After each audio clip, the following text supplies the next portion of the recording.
Voilà, mesdames et messieurs, je vous souhaite la bienvenue. J'espère que le débat sera aussi intéressant et poignant peut-être que la pièce que vous venez de voir.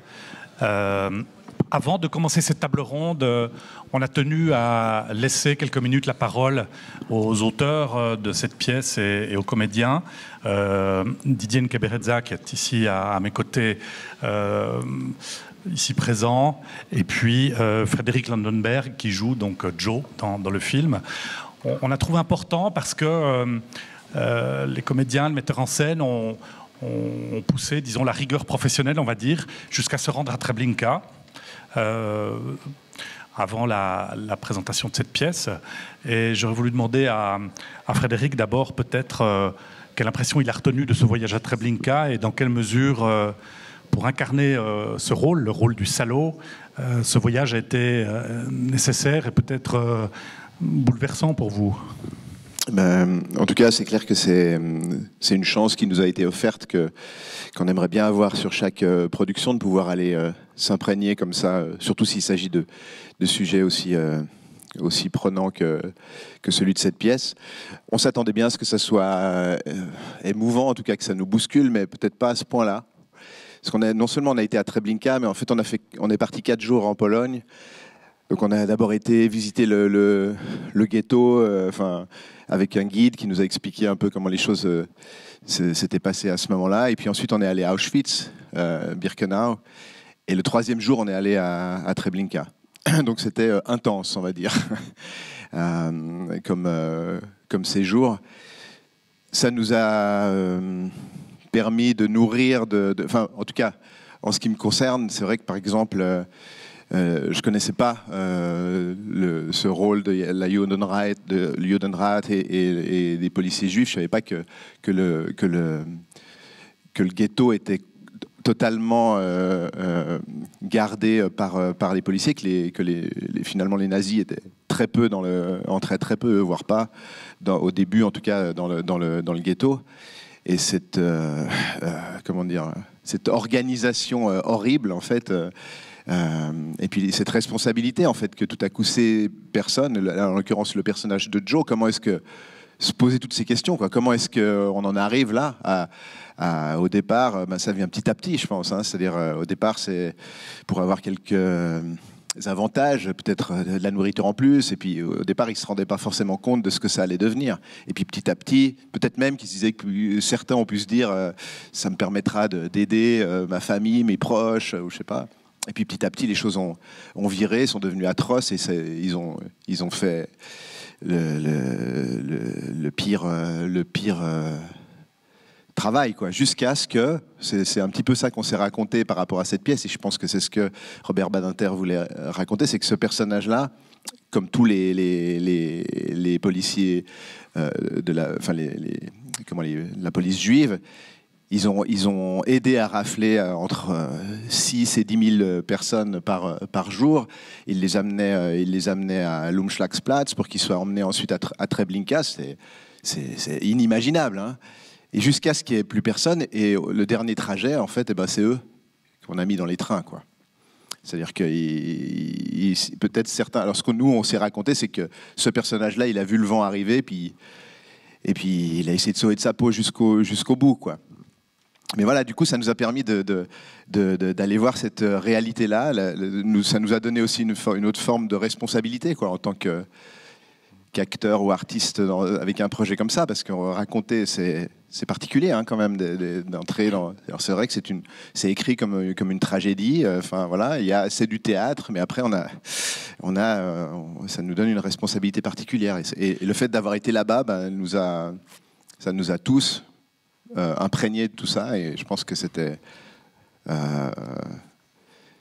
vraiment précieux pour notre travail. Vous aviez besoin de cette émotion? C'est-à-dire, je pense qu'on aurait pu la chercher comme on l'a fait aussi, en regardant des films, des documentaires. Moi, j'ai regardé Shoah, j'ai regardé le pianiste. Enfin, on a revu tous ces films-là pour essayer de s'imprégner de ça, d'essayer c'est pas compréhensible, donc c'est difficile, mais d'essayer quand même de comprendre, puis de comprendre ce qui se passe à l'intérieur de personnages, en l'occurrence par rapport au mien, comprendre comment c'est possible d'arriver là, en fait. Alors justement, j'allais vous demander, est-ce que ça a suscité des questionnements contemporains en vous? Ah bah forcément, c'est-à-dire la question qu'on se pose tous, c'est un peu facile de se dire c'est dégueulasse, mais comment est-ce que nous, on se serait comporté si tout à coup on se retrouve dans une situation comme celle-là, qui est en très peu de temps, et qu'il faut alors soit sauver sa peau, mais sauver peut-être sa famille, peut-être... Comment on réagit maintenant? Entre guillemets, la chance qu'on a, c'est qu'on a pu, si on se retrouvait dans une situation comme ça, on a pu y réfléchir. Peut-être qu'on pourrait se dire, tiens, j'aimerais être à la hauteur de ce que je suis capable de dire. Je trouve que c'est horrible. Je peux juger ce personnage, ce type, et tous ces types de la police juive, je peux les juger.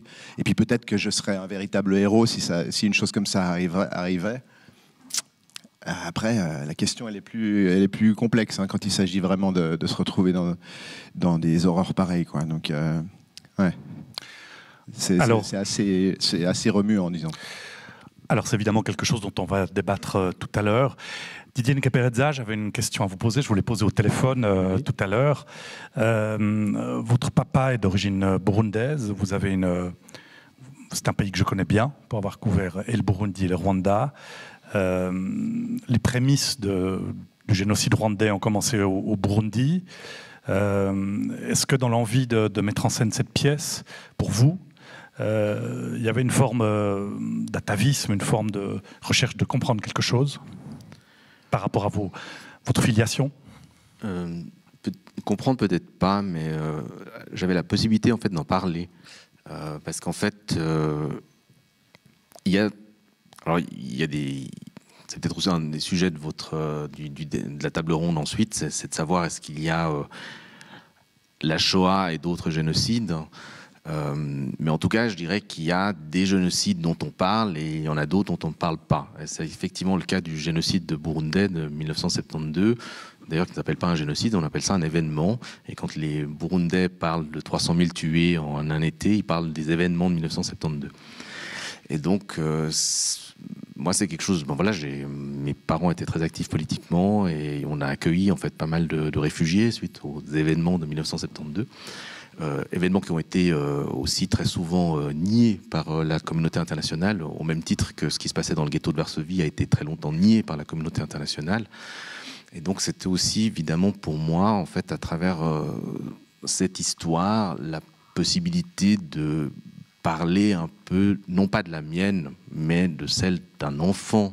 Et je veux dire, par exemple, mon oncle a fui le Burundi à la nage à travers le lac Tanganyika et a laissé tous ces enfants-là. Et c'est des choses dont on n'a pas vraiment le droit de parler. Et puis là, j'ai pu le faire comme on a le droit de le faire, les artistes, c'est-à-dire que aujourd'hui, je vous en parle directement, mais dans cette pièce, je peux le faire à travers des événements dont j'ai entendu parler à la maison, simplement. Quand vous entendez les réactions du public hier soir, aujourd'hui, vous avez l'impression que le message de cette pièce est encore très contemporain, qu'il est compris comme un message très contemporain? C'est le jeu, je dirais, du théâtre historique et du théâtre classique. Je pense que cette pièce, elle est ancrée dans son histoire. C'est un bout d'histoire juive et d'histoire européenne. Et donc, histoire juive, ça a voulu dire aussi pour nous très concrètement, essayer de comprendre une culture d'ailleurs qui n'existe quasiment plus. Il y a un livre de référence s'appelle justement la Pologne qui n'existe plus. C'est un photographe des années 30 qui est allé en fait photographier. Il a eu un pressentiment en fait dans les années 30 que en fait, cette culture ashkénaze allait disparaître, hein, et il est allé la photographier. Et on s'en est servi évidemment pour les costumes. Donc il y a ce côté historique, ça n'existe. Enfin, c'est passé, et puis il y a les clins d'œil de l'histoire qui peuvent être assez intéressants, puisque aujourd'hui on est à fond dans la guerre ukrainienne, et puis que tout à coup on se rend compte que il y a 80 ans c'était les Ukrainiens qui étaient plutôt du mauvais côté, si on peut se permettre l'expression. Et puis c'est aussi intéressant, par exemple, de comprendre peut-être sur quoi peut se baser ce qu'on appelle ici en Occident, et je pense que c'est correct, la démagogie de Poutine, mais elle ne se base pas sur rien. Il y a eu un moment en fait où on a pu dire que l'Ukraine était nazie. Enfin, voilà, il y a des choses. Et quand on va à Treblinka, par exemple, c'est assez intéressant de se rendre compte que Treblinka, pendant une année, il y avait 25 SS secondés de 100 soldats ukrainiens et que ces 125 personnes en une année ont tué 900 000 personnes. Et les nazis étaient très fiers de ce qu'ils ont réussi à obtenir à Treblinka. C'était le summum de l'efficacité selon leurs critères. Et ça, c'est aussi intéressant justement que l'histoire nous renvoie ce miroir, nous permette de nous poser des questions. Puis après, le théâtre, c'est l'immédiateté. C'est clair que, à mon sens, une pièce n'a pas beaucoup d'intérêt si elle ne nous parle pas aujourd'hui. Parce que contrairement... Enfin, je pense qu'un livre est peut-être plus ancré dans son passé, mais du moment qu'il y a un Frédéric Landenberg qui joue devant vous, qui est ici, à ce moment-là, eh ben, je pense que c'est important que ça nous parle directement, et pas seulement par des échos, mais parce qu'il faut que ça nous donne une envie peut-être de réagir. Et moi, je sais simplement que quand on a vu les images de Boutcha, et nous, chaque fois qu'un personnage disait la rue Mila, eh ben, en fait, pour que l'autre personnage qu'il ait la possibilité de réagir, je disais, mais en fait, il ne faut pas que tu apprennes, que tu entendes la rue Mila comme si c'était pas, je sais pas, la rue des terreaux, c'est pas la même chose.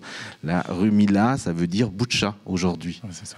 Et donc, et en fait, on en revient toujours à la même chose. Quand on va à Treblinka, à l'entrée du mémorial de Treblinka, il y a le fameux « plus jamais ça ».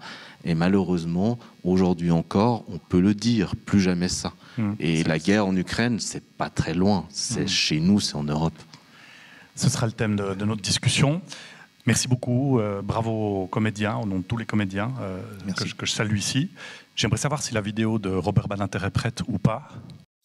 Oui, je regrette infiniment de n'être pas parmi vous ce soir à Lausanne, ville si agréable et si hospitalière, et qui accueille ce soir les souvenirs assurément les plus tragiques de l'histoire juive et de l'histoire contemporaine de l'humanité et des crimes contre l'humanité. Des décennies après que ces faits se soient produits, ne l'oublions pas, nous nous trouvons en présence d'un crime majeur contre l'humanité qui est la liquidation du ghetto de Varsovie en plusieurs temps d'ailleurs par les nazis, hommes, femmes et aussi enfants. Le soulèvement, le sacrifice, l'héroïsme pour employer le terme exact et héros du ghetto de Varsovie est important parce qu'il est symbole du refus. Vous voulez m'égorger, je meurs debout en combattant. Il faut revenir à l'essentiel, et l'essentiel, c'est la dignité humaine que les femmes et les hommes du ghetto, en n'acceptant pas le destin qui leur a été assigné, cette dignité humaine qui les a animés et qui doit servir de lumière aux jeunes générations. Les Juifs, où que ce soit, et à quelque moment que ce soit, doivent être toujours du côté de ceux qui luttent pour les droits de l'homme, la dignité humaine, le refus de la discrimination, le refus du racisme. Ils en ont été trop longtemps les victimes au long des siècles, et notamment dans l'apocalypse de la Shoah. C'est ça la grande leçon. Il n'y a pas de, je dirais, de choix pour les Juifs, où que ce soit en dehors de la démocratie et de l'idéal des libertés. Nous avons beaucoup œuvré depuis la chute du nazisme, le procès de Nuremberg, l'établissement de la Cour pénale internationale, pour laquelle j'ai tant milité, est en soi une satisfaction. Reste maintenant à démontrer son efficacité à faveur ou à l'occasion de ce qui se passe au Darfour ou dans l'Ukraine, dans la région. Mais il y a une prise de conscience qui s'est faite, qui doit être encore plus vigoureuse qu'elle ne l'est, sur l'incompatibilité entre les crimes contre l'humanité et, je dirais, la civilisation. C'est la loi, et maintenant la loi internationale et la juridiction internationale qui doivent intervenir. Il faut se mobiliser pour la justice pénale internationale. Il faut se mobiliser constamment contre les crimes contre l'humanité et veiller à ce que leurs auteurs soient poursuivis, arrêtés et livrés à la justice pénale internationale dont le traité de Rome maintenant a construit les instruments. Au soir de ma vie, il n'est pas indifférent que les leçons de l'histoire, y compris la pire, soient enseignées et que le souvenir demeure de ceux qui ont donné leur vie et combattu pour que précisément ces régimes de terreur et d'oppression disparaissent. Voilà, je vous remercie. J'invite maintenant les débatteurs à s'installer. Merci beaucoup.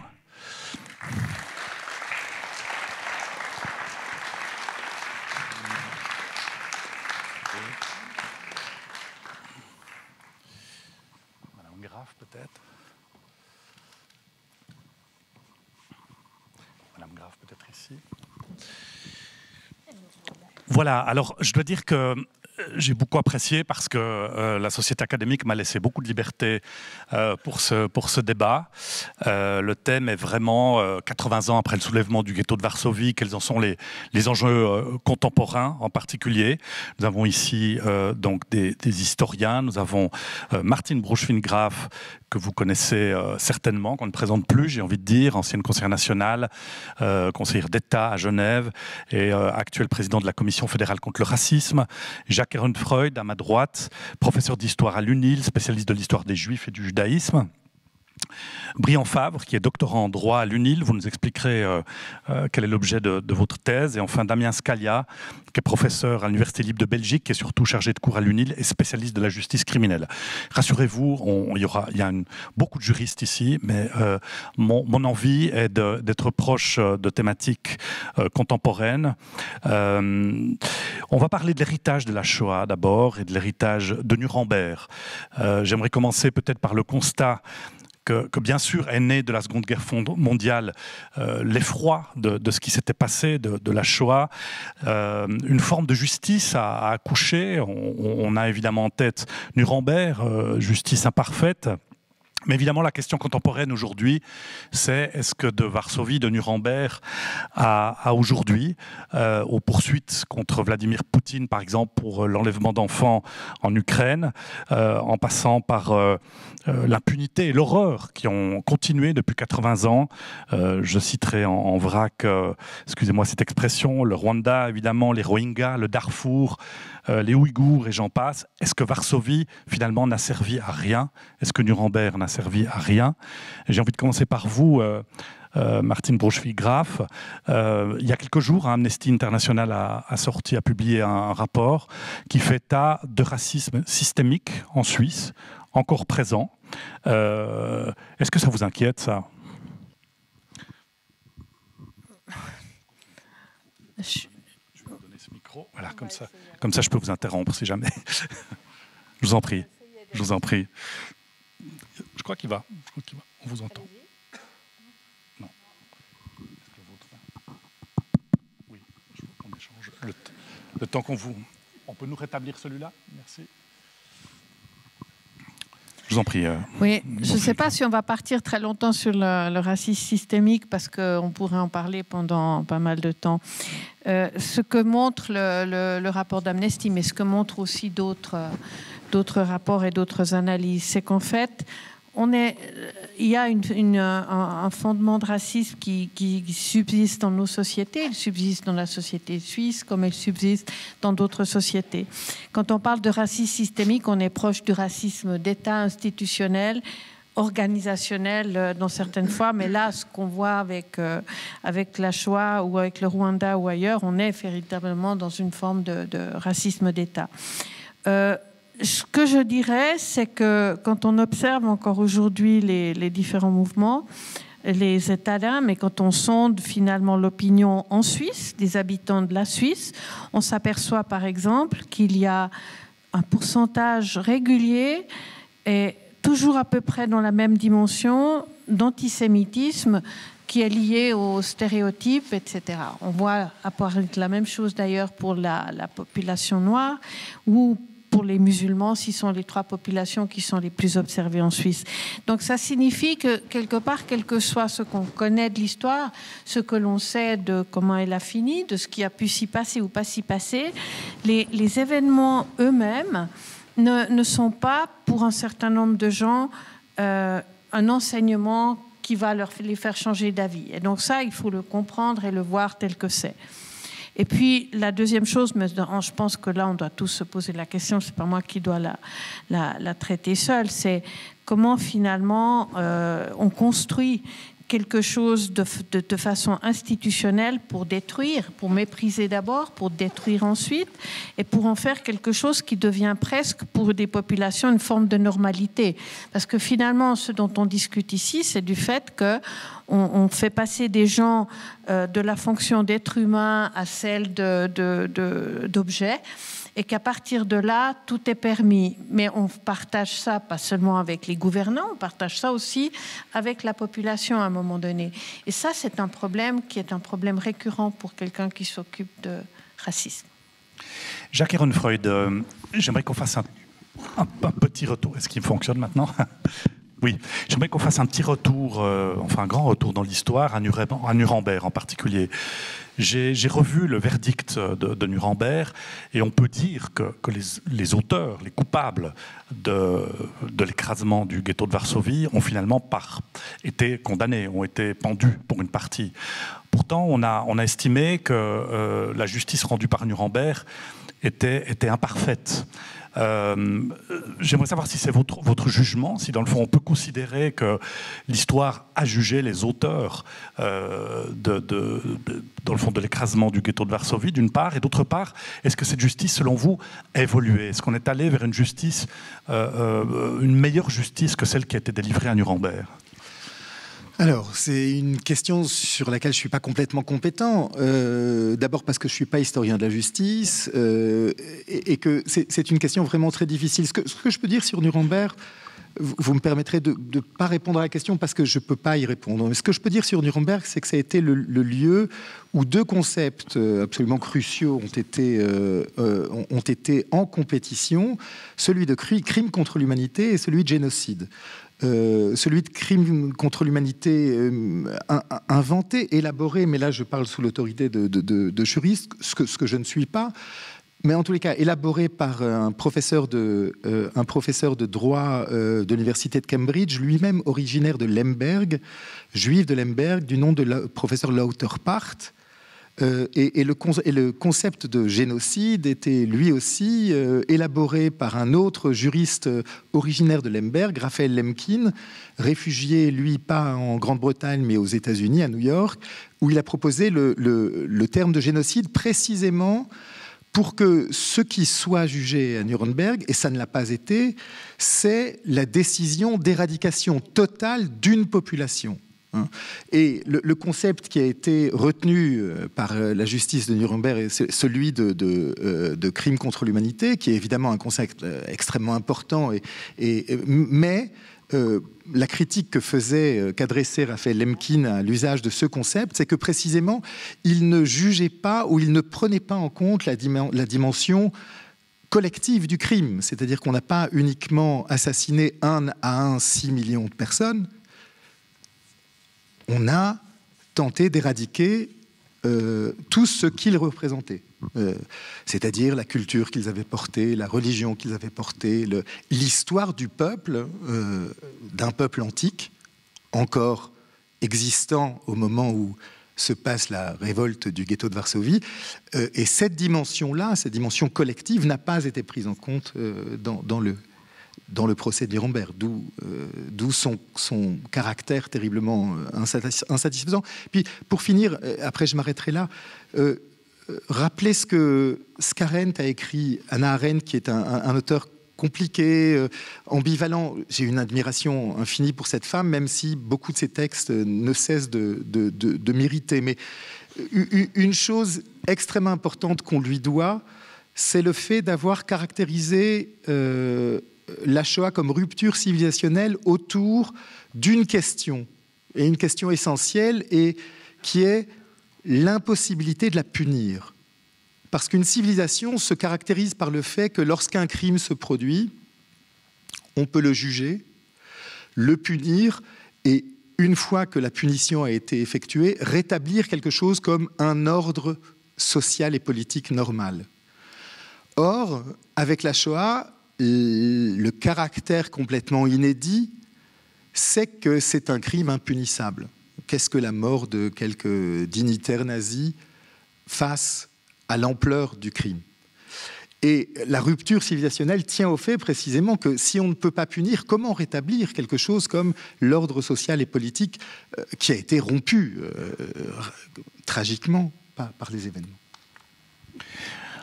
Alors Damien Scalia, vous êtes un expert de la justice internationale. Je n'ai pas lu tout ce que vous avez produit, mais j'ai lu en particulier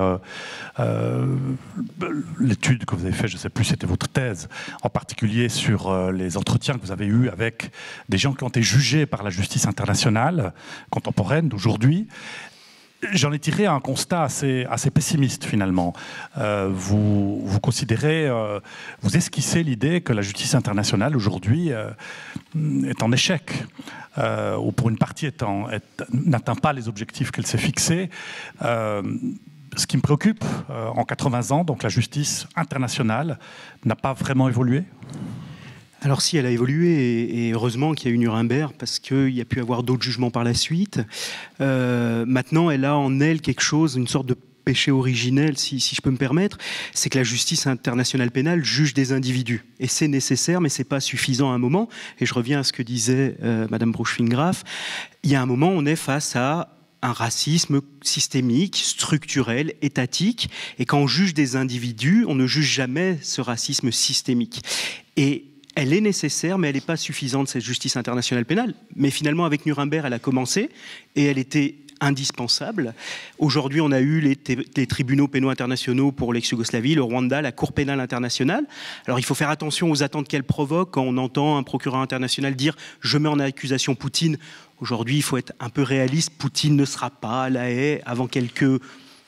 je ne sais pas, décennies, et s'il y est, c'est qu'il aura perdu le pouvoir, donc il faudra se poser des questions sur sa nécessité. Enfin, en tout cas, il faut faire attention aux attentes qu'on y met, et surtout, on doit aller plus loin pour montrer et pour mettre en avant justement cette collectivisation des crimes. Parce qu'effectivement, il y a eu une masse de victimes, vous l'avez dit, mais il y a eu aussi une masse d'auteurs. Et cette masse d'auteurs, c'est pas en prenant quelques personnes, même si elles sont nombreuses, en les jugeant, en les mettant sur le banc de l'accusé, qu'on arrive à montrer cette systématique. Et là, la justice pénale ne peut rien faire parce que, par définition, elle est individualisante. Et c'est là où il y a quelque chose à faire, à mon avis, en plus. Et il est vrai que les personnes que j'ai rencontrées, principalement des ex-Yougoslaves et des Rwandais, qui ont participé au génocide au Rwanda, au crime de masse en ex-Yougoslavie, au génocide en ex-Yougoslavie à Srebrenica, se retrouvent dans cette position d'être accusés. Certains le reconnaissent, d'autres pas, mais c'est une autre question. Mais se retrouvent dans cette position d'être accusés à titre individuel pour quelque chose de beaucoup plus collectif. Et ça leur donne un argument de dire pourquoi moi alors qu'on était 100, 200, 500, 5000, 150 000 pour le Rwanda. Et là, il faut qu'on arrive à dépasser ça. Donc oui à cette justice, et je crois qu'il ne faut pas être trop pessimiste, mais il ne faut pas se reposer dessus, il faut aller un peu plus loin à mon avis. Alors justement, vous tendez une perche à Brian Favre. Vous allez nous expliquer un tout petit peu sur quoi vous travaillez, mais ce qui m'a frappé, j'ai entendu plusieurs interviews que vous avez données à la radio, entre autres sur la notion de qu'est-ce que rendre la justice. Et je voulais vous demander de manière un petit peu provocante, est-ce que, c'est évidemment très vaste, mais est-ce que finalement on n'attend pas trop de la justice internationale? Est-ce que les victimes, dans le fond, elles, attendent une justice qui va au-delà de la justice internationale? On pense à une certaine reconnaissance, on pense par exemple dans le cas de l'Afrique du Sud et du Rwanda à un processus éventuellement de réconciliation. Est-ce que dans le fond, il n'y a pas une impossibilité à rendre complètement la justice, selon vous? Alors on me souffle une réponse possible à côté, c'en est tout à fait une, la justice réparatrice, mais je voulais d'abord peut-être justifier ma présence ici au milieu de personnes illustres, moi-même étant un inconnu illustre. Il faut peut-être que je vous dise au moins deux mots du pourquoi de ma présence. Je suis un jeune, plus tant que ça, doctorant, ça c'est vrai. Je termine une thèse sur la catégorie de sujet de droit. On ne fait pas plus ésotérique au niveau de son énoncé, mais on peut en tout cas dire que le sujet de droit est le concept autour duquel tout l'édifice juridique moderne occidental s'est construit, et c'est ce qui donne une place à un individu de sorte à ce que celui-ci puisse exister en droit et puisse se défendre.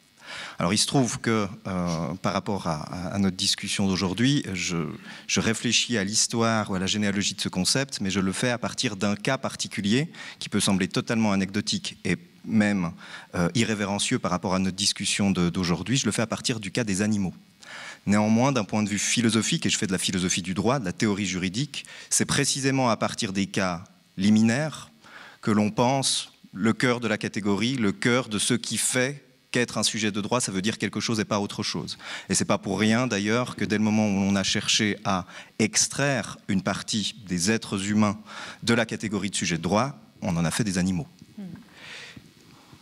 Voilà ma raison de ma présence ici ce soir. Alors sur la question de... J'y viens. Peut-on rendre justice? Et là encore, je décale la question sur le fait que je suis, par définition, un plus jeune juriste que M. Scalia ici présent, et qu'on peut se demander qu'est-ce que ça veut dire rendre la justice pour un juriste né 45 ans après 1945. Et je pense que cette question, elle a totalement changé sa manière d'être pensée. On ne peut plus y répondre de la même manière à partir de ce moment-là.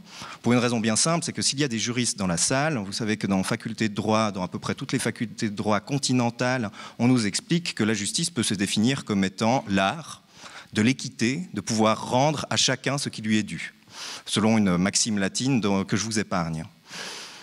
Un exemple bien précis, on connaît tous le Arbeit macht frei qui ornait le fronton d'Auschwitz. On connaît moins le Jedem das Seine qui ornait le fronton de Buchenwald. À chacun ce qui lui revient.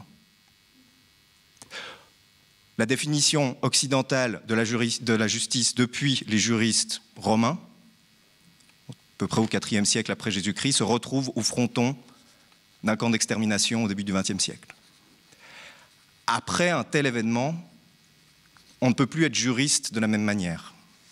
Et je pense que ça, c'est encore quelque chose que nous, jeunes juristes, 45 ans après 1945, on a de la peine à réfléchir et à envisager. Parce que ce que ça implique pour nous, c'est de penser encore à nouveau frais une des catégories qui pourtant est la plus difficile à comprendre, c'est que le droit n'est pas la loi. Et donc rendre la justice, pour répondre franchement, rendre à chacun ce qui lui est dû, c'est précisément ne pas le faire uniquement en fonction d'une loi qui peut être totalement absurde, totalement immorale, totalement déplacée historiquement. Sauf qu'aujourd'hui, nous sommes élevés comme des juristes qui, pour être justes, devront appliquer la loi. Jacques Ehrenfreund, j'aimerais, maintenant qu'on aborde un petit peu la question de la responsabilité des États aujourd'hui, mais d'abord qu'on fasse à nouveau avec vous un petit retour en arrière. On sait que les Alliés étaient au courant de ce qui se passait évidemment à l'égard des Juifs et également à l'égard de ce qui se passait contre le ghetto de Varsovie. Quel regard on doit avoir aujourd'hui par rapport à la position des États qui étaient au courant? On imagine bien qu'il n'était pas facile, bien sûr, on le sait, d'intervenir en Allemagne, mais est-ce que les États ont tout fait, finalement, ont fait leur maximum pour entendre ce qu'ils savaient de ce qui se passait à Varsovie? Je pense en particulier, par exemple, à alimenter la résistance. Je pense en particulier à un certain nombre de pressions diplomatiques. Est-ce qu'aujourd'hui, on doit jeter un regard sur, sans concession, sur la position des alliés à l'époque et une forme de silence? On va y revenir tout à l'heure parce que j'aimerais parler des donneurs d'alerte, mais à ce stade de la discussion, j'aimerais vous entendre à ce sujet. Alors, je crois qu'il faut que je fasse une petite mise en garde aussi sur mes compétences. Je suis historien des Juifs et du judaïsme. Je ne suis pas spécialiste de la Shoah. J'ai évidemment beaucoup lu sur cet événement, mais je n'ai pas autorité de spécialiste sur cette question. Et c'est très important pour moi de le dire parce que je ne veux pas me faire passer pour ce que je ne suis pas. Et en même temps, je veux dire aussi pourquoi je ne me suis pas défilé devant ce débat. Et c'est parce que je le dois simplement à trois personnes dont je voudrais rappeler la mémoire maintenant. C'est le moment, je crois. Vous me le permettez, j'espère. Qui sont celles face auxquelles je n'aurais pas pu me défiler. Le premier, c'est mon père, né en 1923 dans le sud de la Pologne, et qui, en 1945, s'est retrouvé le seul survivant en Pologne de sa famille avant de fuir la Pologne pour un camp de personnes déplacées en Autriche. Le deuxième, c'est un monsieur devant lequel, à l'âge de 15 ans, monsieur Paperman, je tiens à dire son nom, à l'âge de 15 ans, je vivais à ce moment-là à Lille, en France, j'étais membre d'un mouvement de jeunesse sioniste, l'un de ceux qui avait organisé la révolte du ghetto, l'organisation juive de combat. Et on organisait tous les ans une commémoration de la révolte. Et à cette commémoration participait M. Paperman, sauf que M. Paperman avait été dans le ghetto de Varsovie au moment de la révolte. Et chanter le chant des partisans en yiddish devant M. Paperman était quelque chose d'inouï pour un enfant de 15 ans. Et la troisième personne, c'était un professeur de l'université hébraïque dans laquelle j'ai fait mes études, le professeur Israël Gutman, qui était lui aussi un survivant du ghetto. Arrivé juste après la guerre en Palestine, devenu Israël, et devenu le spécialiste jusqu'à aujourd'hui. Ses œuvres, son ouvrage sur l'histoire du ghetto de Varsovie est celui qui fait autorité. Et c'est à cause de ces trois regards que j'ai eus devant moi intimement que je ne me défile pas quand on me demande de prendre la parole sur ces questions, mais je tiens à dire que je n'en suis pas spécialiste. Pour répondre à votre question, malgré tout, à partir de mes connaissances qui sont encore une fois de seconde main, la Shoah est à ce point complexe parce qu'elle transcende la séparation que l'on trouve autour du second conflit mondial entre les Alliés et les nazis. Elle transcende cela parce que, justement, l'information est arrivée aux Alliés très tôt dans la guerre et des demandes ont été faites très précocement d'intervenir pour ralentir la machine de destruction des Juifs. Et les refus américains, principalement, mais britanniques aussi, étaient liés à la crainte des dirigeants de ces pays face aux opinions publiques américaines et britanniques. On connaît cette fameuse phrase de Roosevelt « Je ne peux pas prendre le risque de faire apparaître la guerre que je mène comme une guerre juive ». Terrible phrase, évidemment, puisque, du point de vue des nazis, l'extermination du peuple juif était un but de guerre, peut-être le plus important des buts de guerre. Or, aux yeux des Alliés, répondre alors vous savez très concrètement que ce qui avait été demandé, c'était de bombarder les voies d'acheminement ou de bombarder les chambres d'extermination, les chambres à gaz, de bombarder les lieux de mise à mort industrielle qui auraient ralenti la machine. C'est très important pour l'année 44 en particulier, au moment où le judaïsme hongrois n'est pas encore et il sera exterminé presque pour moitié en quelques mois seulement. Enfin bref, le refus a à voir avec le fait qu'on ne peut pas faire passer cette guerre comme une guerre menée pour les Juifs. Or, de l'autre côté, l'extermination des Juifs était un but de guerre, encore une fois, peut-être le plus important énoncé par les nazis. Et là, il y a... Alors, c'est peut-être le moment de le dire, il y a toute la tragédie de l'histoire du peuple juif et toute la tragédie que l'histoire de Varsovie incarne. Et pourquoi est-ce qu'elle incarne cette tragédie? Parce que Varsovie est le nadir de l'histoire juive. C'est le lieu depuis lequel 400 000 personnes ont été envoyées à la mort, la plus grande concentration urbaine juive à ce moment-là. Et elle est le lieu aussi depuis lequel le mouvement de révolte de ce peuple juif a démarré. Un mouvement de révolte qui, on ne peut pas ne pas le voir, qui quelques années plus tard aboutira à la création d'un État. Et cette confrontation entre le point le plus bas, le nadir véritablement de cette histoire, et pas le point le plus haut du tout, mais le recouvrement de quelque chose qui avait disparu depuis des centaines d'années, cette coïncidence est tout à fait troublante. Alors généralement, les historiens l'expliquent d'une manière qui me paraît complètement irrecevable. Je le dis rapidement et je m'arrête là. Les historiens établissent une continuité entre les événements en disant d'une certaine façon que la création de l'État d'Israël serait une forme de dédommagement accordé aux survivants. Et je pense que c'est exactement l'inverse. Je pense que la Shoah est l'extermination de la population à destination de laquelle l'État d'Israël avait vocation d'exister. Donc, par contre, le lien qu'on peut établir entre les deux événements, c'est que le ghetto de Varsovie est le lieu depuis lequel s'est pensé quelque chose comme un sursaut et un héroïsme juif. C'est le lieu de l'héroïsme juif et d'un héroïsme juif à partir duquel quelque chose comme la mise en place d'un cadre politique est redevenu pensable. Un cadre politique qui n'existait plus dans l'histoire des Juifs depuis l'Antiquité. Alors, vous avez rappelé ces mots affreux de Roosevelt, qui incarnent cette absence de volonté politique, dans le fond. J'aimerais revenir au Rwanda, par exemple, que je connais assez bien. Et donc, toute une série d'analyses de documents diplomatiques ont montré que les États auraient pu intervenir pour prévenir le génocide au Rwanda et ne l'ont pas fait.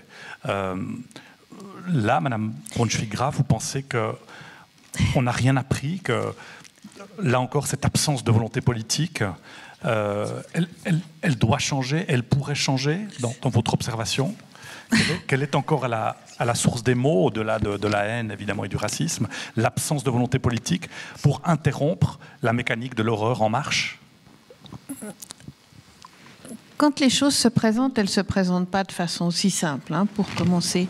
Ce qu'on qualifie ensuite, après avoir constaté l'ensemble des événements, n'est pas la façon dont on le qualifie à part quand les événements se déroulent ou quand ils débutent. Je crois qu'il faut déjà être tout à fait conscient de ça. Et pour des responsables politiques, les discussions et les choix qui se font en vertu d'éléments honorables ou moins honorables, mais qui sont en général pas toujours concomitants, parce que ça pose toute une série de choix. Ça, j'aimerais le dire. Maintenant, la deuxième chose, est-ce qu'on apprend ou on n'apprend pas?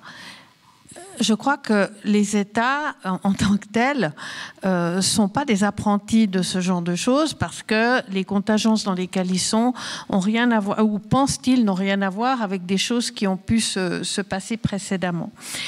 Et on voit aujourd'hui, comme on l'a vu hier, qu'il y a des bonnes victimes et des mauvaises victimes.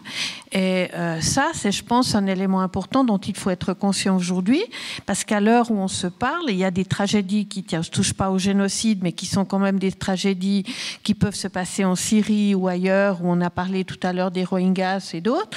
Et ce ne sont pas des très bonnes victimes pour un certain nombre de gens. Donc l'intérêt qu'on va leur porter, le besoin d'intervenir qu'on aura, n'a pas du tout la même portée.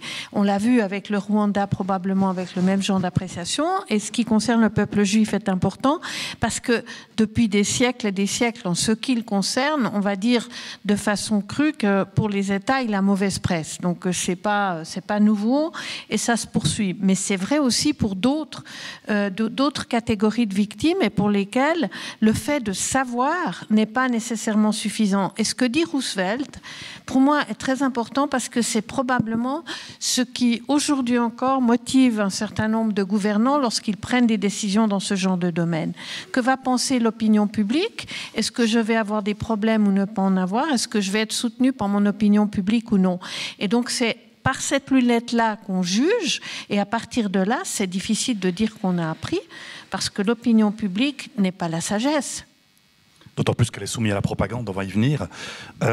Monsieur Scalia, la justice internationale, est-ce qu'elle pourrait avoir une dimension un petit peu plus préventive? C'est-à-dire, est-ce qu'on ne pourrait pas finalement avoir un instrument juridique plus, dans le fond, qui intervienne au plus près des États avant que les génocides ne se déroulent, avant que les horreurs se déroulent? Est-ce que la justice doit attendre que ces horreurs se déroulent pour intervenir?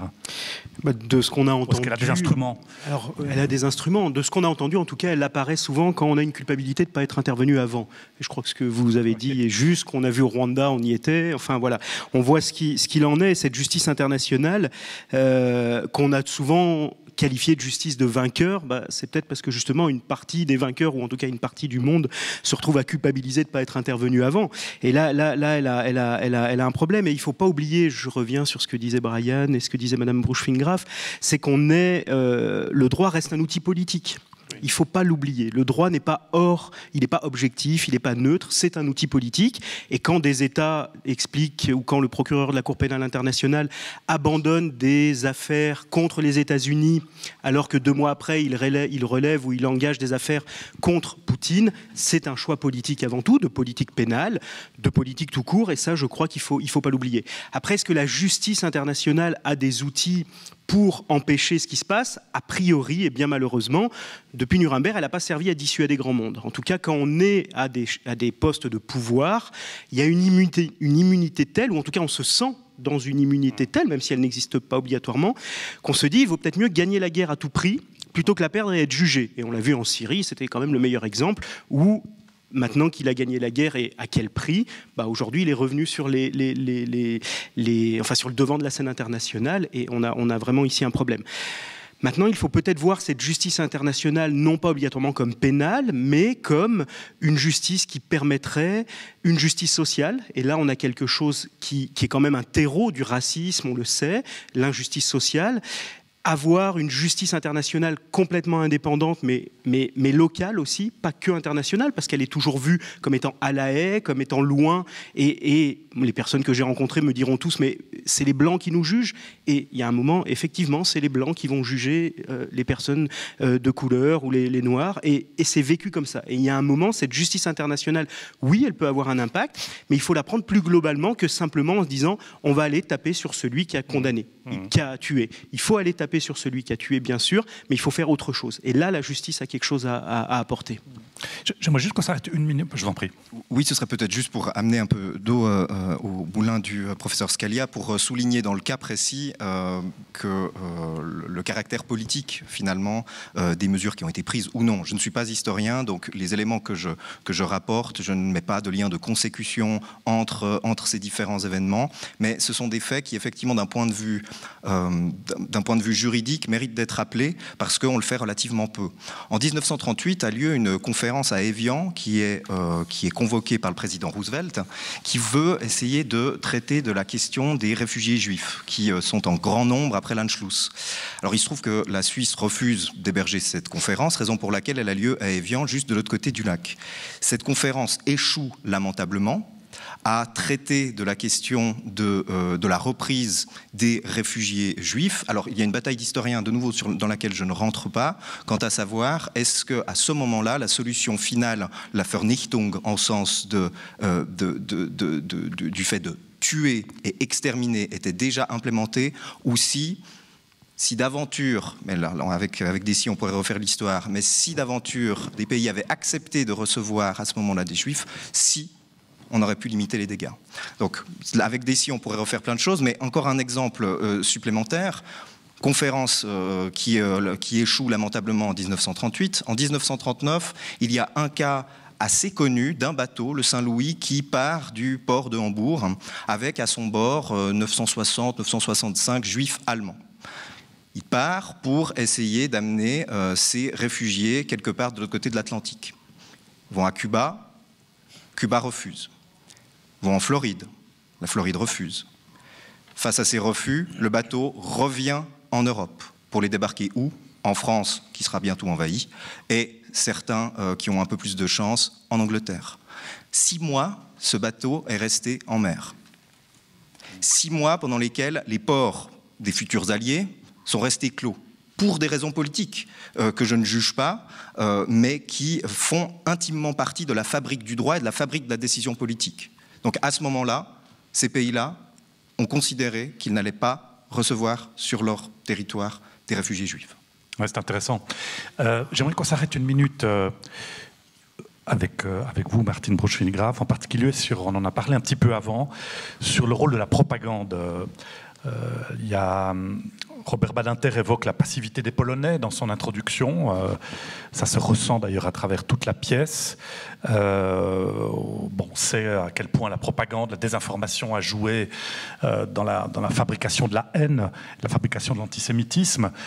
Là aussi, on a l'impression quand même que rien n'a changé, sauf que, dans le fond, aujourd'hui, les vecteurs, ce sont les réseaux sociaux, que la transmission du racisme, de la haine, pour évoquer encore une fois le Rwanda, c'est la radio qui a joué ce rôle-là, que là encore, on n'a pas réussi à contrecarrer ce phénomène. Je vous donne la parole, mais sentez-vous libre d'intervenir ensuite. Peut-être qu'on ne part pas du même constat. Hein. Moi, je dis que dans la nature humaine, il y a malheureusement un pourcentage, peut-être un pourcentage de gens, mais aussi des tentations dans la nature humaine qui font qu'effectivement, le rejet de l'autre n'est pas nécessairement de la rareté.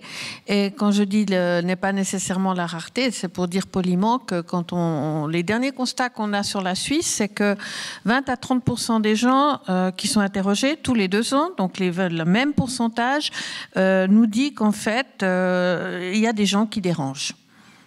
Et qui sont les gens qui dérangent? C'est pour des raisons de nationalité, pour des raisons de langue, pour des raisons de couleur, pour des raisons d'origine, etc. Donc c'est quand même assez considérable d'être dérangé.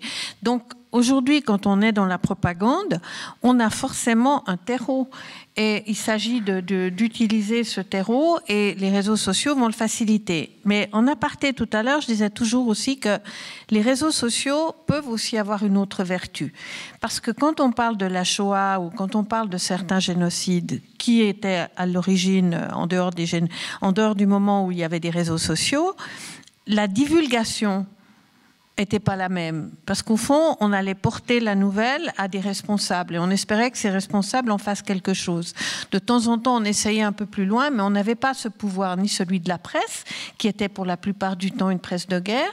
Et donc, de ce fait-là, aujourd'hui, on a quand même une formidable possibilité de faire connaître un certain nombre d'événements et je suis convaincue que les contre-pouvoirs existent et la possibilité. On ne connaît pas encore aujourd'hui tout ce qu'on peut faire et c'est toujours très délicat de savoir quels sont les types d'interventions qui vont porter le changement de l'opinion et pour quelles raisons. Et là aussi, je dis, il y a des bonnes victimes et des mauvaises victimes, enfin des malheureuses victimes considérées comme mauvaises, mais je pense que les réseaux sociaux, ils ont à la fois le germe de la facilité pour soulever ou pour convaincre des gens et les fausses nouvelles et tout ce qu'on connaît, et en même temps, ce sont des réseaux où on peut aussi, si on les utilise bien, donner des informations qui permettent ensuite de faire de la prévention ou combattre même des tendances. Voilà.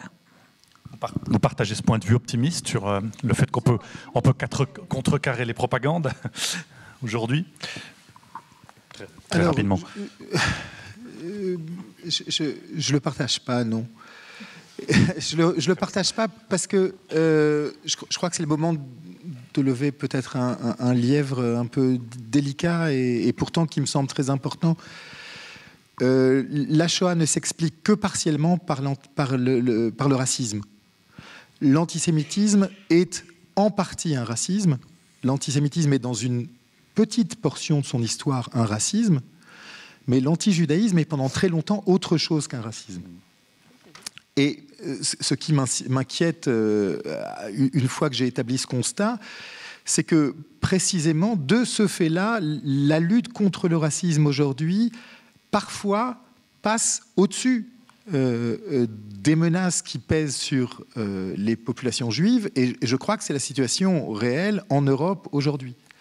Et je voudrais illustrer mon point de vue en rappelant une donnée que les gens ne savent pas. À la suite de la Seconde Guerre mondiale, en 1945, vivent en Europe 3 millions de juifs. Ont survécu sur le continent européen 3 millions de personnes. Aujourd'hui, le continent européen compte à peine un peu plus d'1 million de juifs. C'est-à-dire que les 2 tiers quasiment des survivants ne se trouvent plus aujourd'hui en Europe et que depuis une quinzaine d'années, la haine meurtrière des Juifs est, elle, réapparue sur le continent. En France, on a tué 11 personnes parce qu'elles étaient juives. Et ça n'a pas bouleversé les antiracistes. Et ce constat-là est un constat très inquiétant.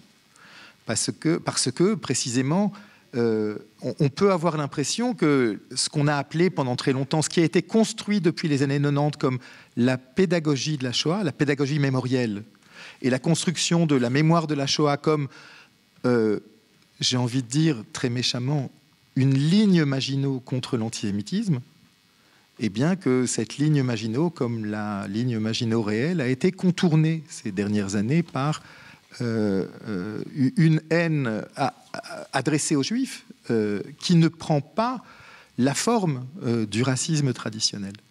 Et voilà pourquoi Moi, je pense que je peux juste réagir parce que je veux bien répondre aux questions, mais je pense qu'on ne parle pas sur le même. On parle pas juste qu'on évoque au même. aussi d'autres racismes ici. Non, voilà. C'est ça que je voulais dire. On n'était pas. Là, j'ai répondu à une question plus générale et j'ai pas répondu à la question qui touchait pratiquement la Shoah parce que je partage aussi les spécificités que vous avez évoquées. Et c'est pas un constat optimiste que j'ai fait.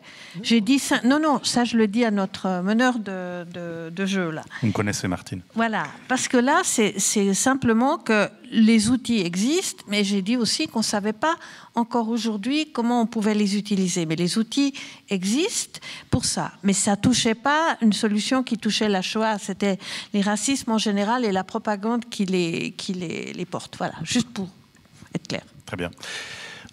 J'aimerais aborder la question. Enfin, il y a un personnage qui m'a fasciné. Vous êtes certainement beaucoup plus familier que moi avec lui. Dans l'introduction que fait Robert Badinter, c'est Arthur Ziegelbaum, qui est dans le fond ce qu'on pourrait qualifier aujourd'hui un donneur d'alerte. Pour rappel, pour les gens qui n'auraient pas lu l'introduction, Arthur Ziegelbaum est donc au sein du Conseil juif de Pologne. Il appelle les Juifs à résister. Il réussit à fuir à Londres. Il alerte les gouvernements sur place, polonais en exil, britanniques, anglais, américains.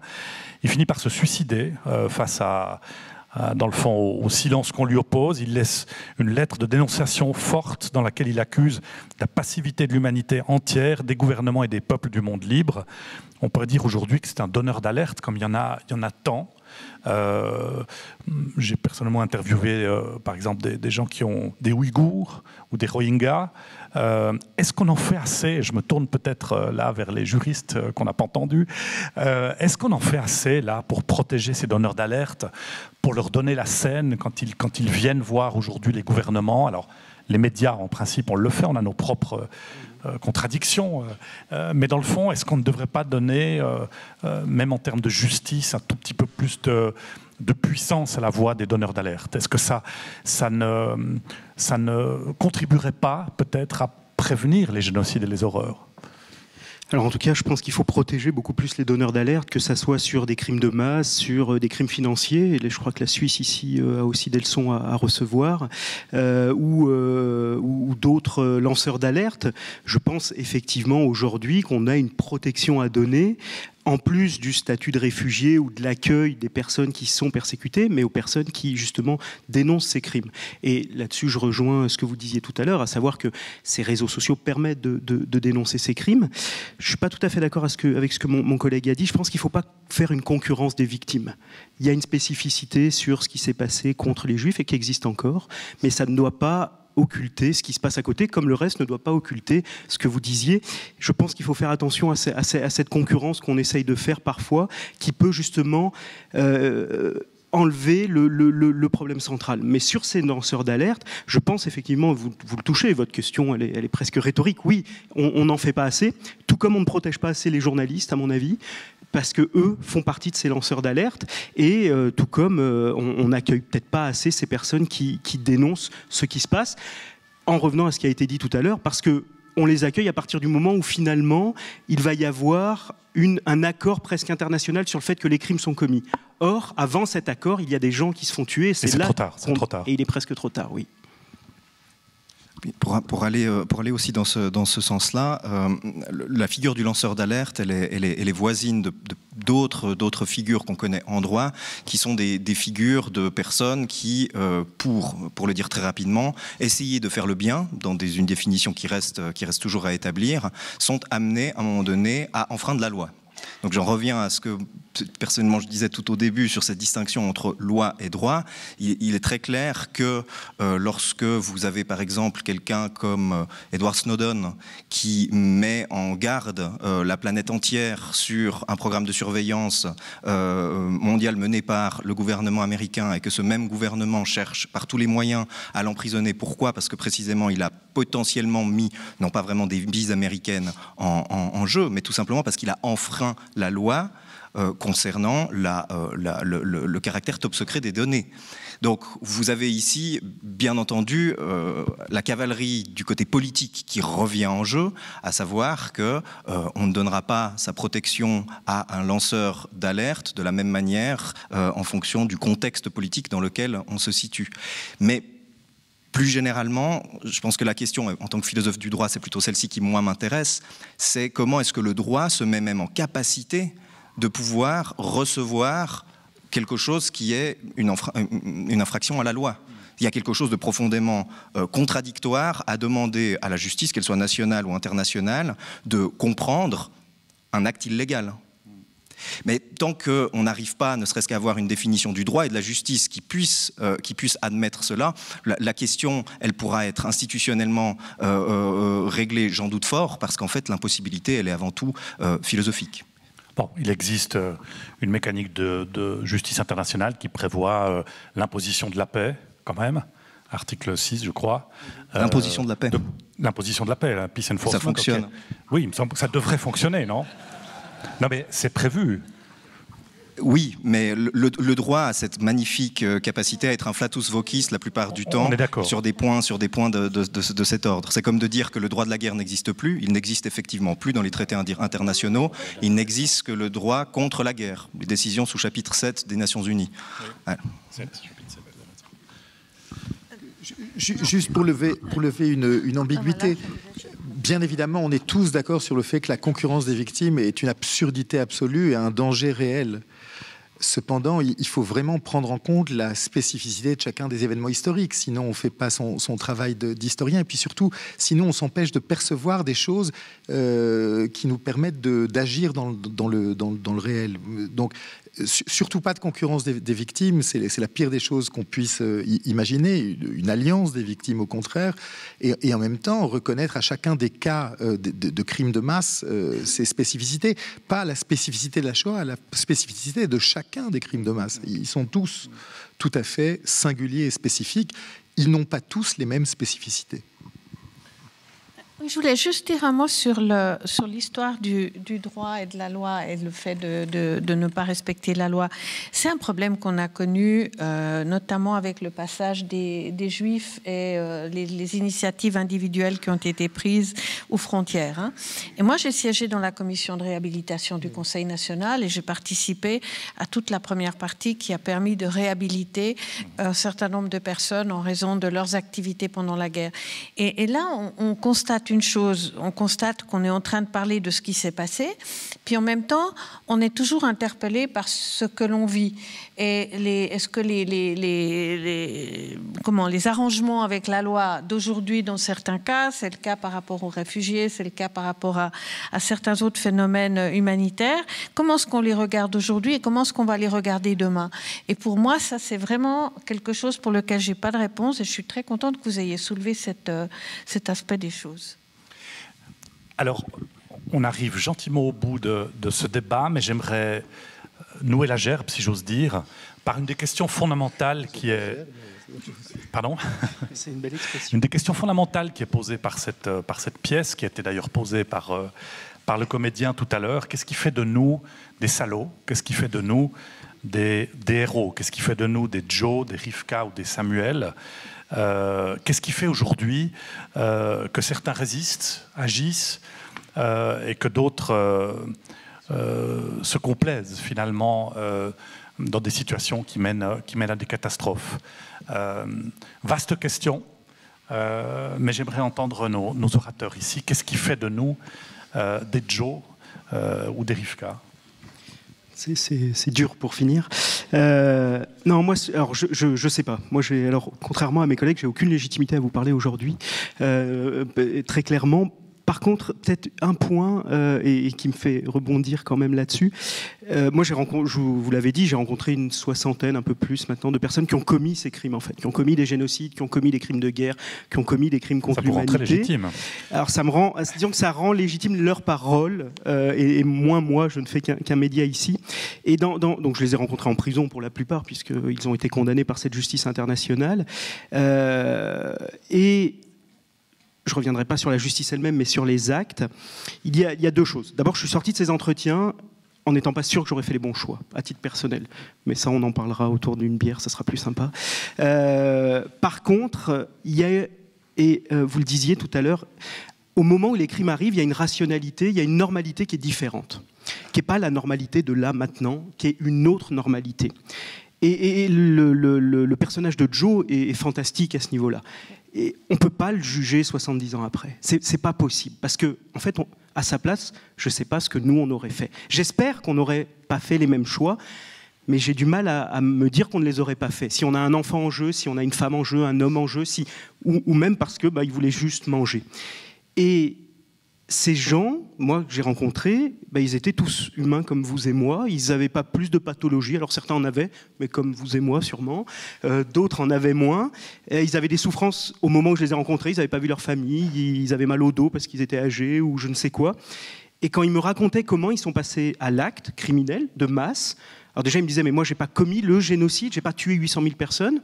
Et puis j'ai eu peur. Et puis, je ne savais pas, et puis mon milieu social fait que je ne pouvais pas faire autrement. Ce sont bien sûr des justifications a posteriori, mais qui sont compliquées à appréhender quand on n'a pas vécu ça. Et sur votre question, alors je n'ai pas de réponse. En tout cas, ce que je sais, c'est que je ne suis pas sûr que je n'aurais pas été un Joe, justement, et j'en suis bien désolé par ailleurs. C'est une question très difficile, et je vais faire le lien entre mon intervention d'avant et celle-ci, c'est-à-dire que je résiste à deux choses. Je résiste à l'utilisation de la mémoire du ghetto de Varsovie comme mise en garde, comme le mal en général. Je résiste à ce qui a été résumé par la phrase d'Arendt, la banalité du mal, celle qui ferait qu'on serait tous, de manière interchangeable, des héros ou des salauds. Je ne crois pas à ça. Je ne crois pas à ça et ça m'est extrêmement pénible en réalité que l'histoire du ghetto de Varsovie puisse être utilisée pour soutenir cette hypothèse. Il me semble que c'est exactement l'inverse. Pourquoi ? Eh bien parce que, bien sûr que les humains ne sont pas interchangeables, ils sont moulés par des considérations éthiques. Le judaïsme a comme postulat qu'il faut préférer mourir que de donner la mort, si ce n'est pas pour l'autodéfense. L'autodéfense justifie le fait se battre et de donner la mort. En dehors de l'autodéfense, il faut préférer mourir plutôt que de donner la mort si on est contraint à le faire. Et ça, c'est un... Alors, évidemment, on ne peut pas poser la question qu'est-ce qu'aurait fait... Enfin, la question de... C'est précisément la raison pour laquelle la question de l'interchangeabilité des humains ne me semble pas pertinente. Les humains sont insérés dans une historicité, et c'est à partir de cette historicité qu'on peut essayer de comprendre comment ils ont agi dans l'histoire. Donc la dimension théorique de la question que vous nous posez, elle me gêne un peu à cause je réagis sans doute à un des messages de la pièce qui nous invite chacun à réfléchir à cette question. Oui. Ensuite, chacun en fait ce qu'il veut. Voilà. Donc ma réponse, elle est ça. Elle est celle-là. Elle est oui, bien sûr. Cette pièce, et c'est ce que disait hier soir. J'ai assisté à la première de la pièce et Robert Badinter est intervenu à la suite en direct depuis son bureau à Paris. Et il a dit quelque chose de très important. Il a dit cette histoire est une histoire, est un épisode majeur de l'histoire juive et de l'histoire humaine. Et j'ajouterais, et il n'y a pas de contradiction entre les deux, c'est-à-dire qu'elle est un épisode majeur de l'histoire juive, elle est un épisode majeur de l'histoire humaine, et comme il n'y a pas de contradiction entre les deux, eh bien voilà, j'espère que les héros, la prochaine fois, seront les plus nombreux. Je ne peux pas dire autre chose. Notre jeune juriste. Alors je serai bref, notamment parce que la question est monstrueuse de ce qu'elle charrie d'impossibilité à répondre, impossibilité historique, impossibilité des déterminations qui nous contraignent aujourd'hui et qui nous auraient certainement contraints dans une sorte de gang mais historique. pardon, excusez-moi de vous interrompre, vous êtes tous sur la même ligne, mais qu'est-ce qui vous empêcherait de partir en Ukraine, vous engager pour la Légion étrangère, parce que vous considérez que l'Europe est en danger ? Peut-être qu'aujourd'hui, c'est ça, être un héros, ou l'inverse. Ou l'inverse. Et précisément, parce qu'il y a cette impossibilité-là, je pense qu'une des plus belles choses, peut-être que la pièce nous enseigne, par rapport à cette phrase d'Hannah Arendt dans son Eichmann sur la banalité du mal, qui pose question, c'est que quelque part, il y a aussi, et il ne faudrait pas que le XXe siècle nous ait totalement passé dessus à cet égard, qu'il peut y avoir une banalité du bien. Mais que cette banalité, il faut aussi savoir la saisir dans ces conditions historiques qui sont les nôtres là maintenant, mais il ne faudrait pas croire que la banalité du mal, elle nous habite, mais que par contre le bien, d'une manière ou d'une autre, nous est totalement impossible. Parce que si c'était effectivement le résultat du XXe siècle, je vous propose d'arrêter tout de suite là pour le XXIe. Non, on ne va pas finir sur cette note. Martine Brochet-Graf. Merci parce que vous me tendez une perche. D'abord, une première chose, moi, je ne vois pas le monde entre les salauds et les héros. Ce n'est pas comme ça que ça se passe. Et je ne pense pas que c'est comme ça que je le définirais. Qu'est-ce qui peut faire qu'à un moment donné, on puisse faire le bien plutôt que faire le mal, si on le dit de cette façon-là? Je pense que il y a une partie, et je vais faire le lien avec, au fond, ce qui a été dit, il y a une partie qui est ce qu'on est, ce qu'on a appris, ce qu'on nous a transmis, qui est un garde-fou, qui est aussi l'endroit qui fait la chose qui fait qu'on tient debout. Et qu'à un moment donné, le choix qu'on va faire peut être le bon choix. Et c'est toute une histoire qu'il y a là derrière. C'est pas simplement soi-même perdu au milieu de nulle part. Et moi, comme humain dans ma vie, j'ai toujours pensé que le regard des autres, de ceux auxquels je tiens, et l'éthique avec laquelle on m'a porté, fait que dans les moments où il faut décider, j'essayerai toujours de faire le bon choix. Alors, je ne garantis pas que je l'ai fait, mais je dis j'essayerai toujours de faire le bon choix. Et c'est ça, finalement, qui rend à chacun sa valeur d'être humain, c'est-à-dire le fait d'être en état de choisir, même dans les circonstances les plus difficiles, et qu'à ce moment-là, on fait appel à ce qu'on a de plus profond. Et puis, parfois, il y a des situations dans lesquelles on ne peut pas se prononcer du tout, hein, parce que c'est vrai que quand on regarde dans l'introduction qui a été faite, il y a deux personnages qui représentent les Juifs dans le ghetto. Il y a le premier qui est critiqué parce que celui-là, il s'est laissé entraîner depuis le début, mais c'est pas une mauvaise personne. C'est une personne qui n'a pas vu ce qui pouvait arriver, qui n'a pas anticipé ce qui pouvait arriver. Et finalement, il s'est lui aussi suicidé, mais pas avec honneur, dit l'introduction. Et donc, je trouve que c'est important de voir ces nuances-là parce que ça explique que la frontière peut être parfois assez floue. J'ai bien observé le public. J'ai vu qu'il y avait dans le fond assez peu de gens qui sont partis en cours de débat. J'en déduis que ça ne manque pas de vous intéresser. Il nous reste peut-être une dizaine de minutes, hein, parce que je rappelle qu'à 19h, les comédiens repartent en scène. Donc je propose de faire circuler le micro. On va en garder un ici. Je propose que vous gardiez le vôtre. Si on peut avoir peut-être 2 personnes qui feraient circuler le micro s'il y a des questions. Bonjour, merci pour le débat, c'était très intéressant. J'ai une question assez générale, puisqu'on a parlé tout à l'heure des réseaux sociaux. On se demandait s'il fallait être optimiste ou pessimiste. J'aimerais qu'on vous demande, alors je ne sais pas si vous pourrez répondre, mais de l'éducation sur les réseaux sociaux par rapport à des idées qui circulent. Parce qu'on a parlé par exemple d'antisémitisme, de racisme, et ça continue toujours à se propager là-dessus. Quels sont pour vous les meilleurs moyens de faire l'éducation sur les réseaux sociaux? Est-ce que c'est les parents qui devraient le faire? Est-ce que c'est l'école? Est-ce que c'est, je ne sais pas, des chercheurs, des historiens? Enfin voilà, une question plus générale sur les réseaux. Merci. Merci. Vous souhaitez adresser votre question en particulier à quelqu'un? Oui, je vous en prie.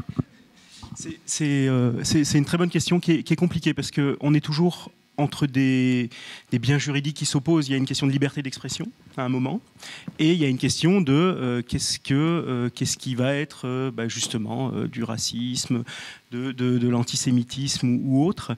Je pense à titre personnel que si les gens veulent s'exprimer, qu'ils s'expriment.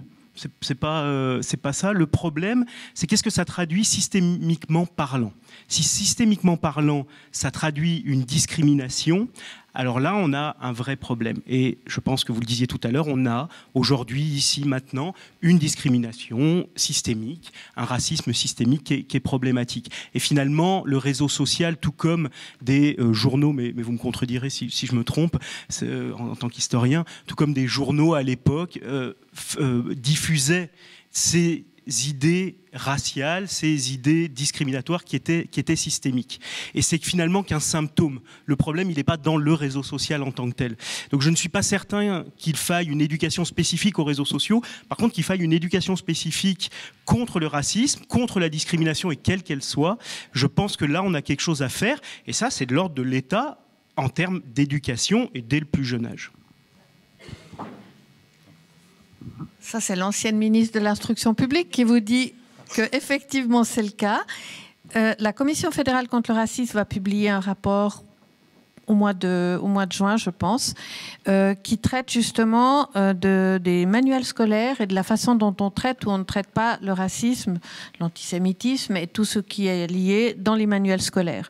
Sachez que dans les plans d'études romans, comme dans les plans d'études alémaniques, le mot racisme n'apparaît pas. Ça, c'est sûr. Alors après, ça nous intéressera beaucoup de voir comment c'est traité, parce qu'on fera certainement quelques recommandations. Parce que pour pouvoir lutter contre quelque chose, il faut le nommer d'abord. Et on s'aperçoit que très souvent, il y a un problème à le nommer et à dire ce qui est ou ce qui n'est pas. Voilà, il est 7h moins le quart. Je crois qu'on arrive au bout de cet exercice intense, riche. J'aimerais remercier ici nos débatteurs du temps consacré. Vous remercier, vous aussi, de votre attention. Et à bientôt peut-être.